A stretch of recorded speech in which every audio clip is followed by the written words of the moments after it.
لا تحقر من المعروف شيء، افعل المعروف كله.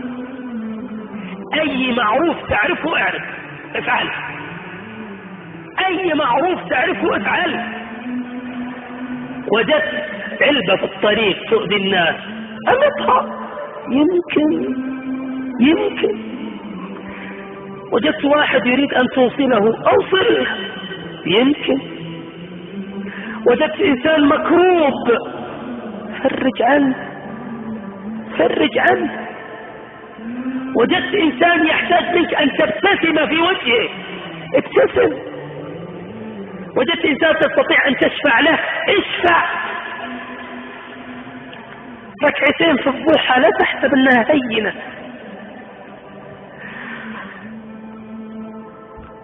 زبيدة زوجة هارون الرشيد صنعت مشروع عظيم جدا. أسقت الحجيج في منى ما كان فيها سقيا، فعملت لهم عين طويلة لكي يسقى الحجيج، سميت عين زبيدة، معروفة بالتاريخ عين زبيدة.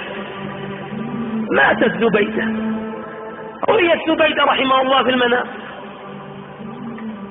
فقيل لها ما فعل الله بك؟ قالت غفر لي.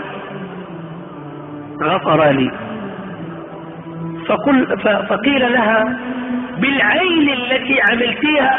قالت لا والله العين وما العين، إنما بركعتين في جوف الليل كنت أحافظ عليها.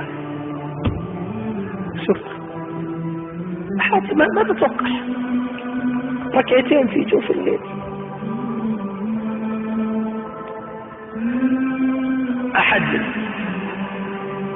أحد الدعاة رؤية في المنام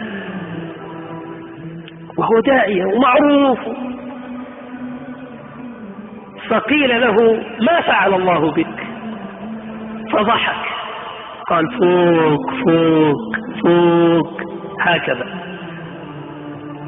قيل بدعوتك؟ قال دعوتي إنما بريالات تصدقت بها. سبحان الله، ما تعرف يا أخي. لا تحقر من المعروف شيء، افعل كل المعروف. كل وقت تعرف فيه معروف اعمل، ما تخسر شيء، فإنك لا تعلم ما هو العمل الذي سيغفر لك به. يمكن ما ندري، يمكن ربنا غفور ولا ما هو غفور، شكور ولا ما هو شكور. أسأل الله أن يدخلنا بهذا المجلس الجنة، أسأل الله أن يدخلنا بهذا المجلس بالذات بفضله وكرمه وشكره الجنة. أسأل الله أن يشكرنا على هذا المجلس، أسأل الله أن يشكرنا ويبارك لنا ويصلح لنا باقي أيامنا.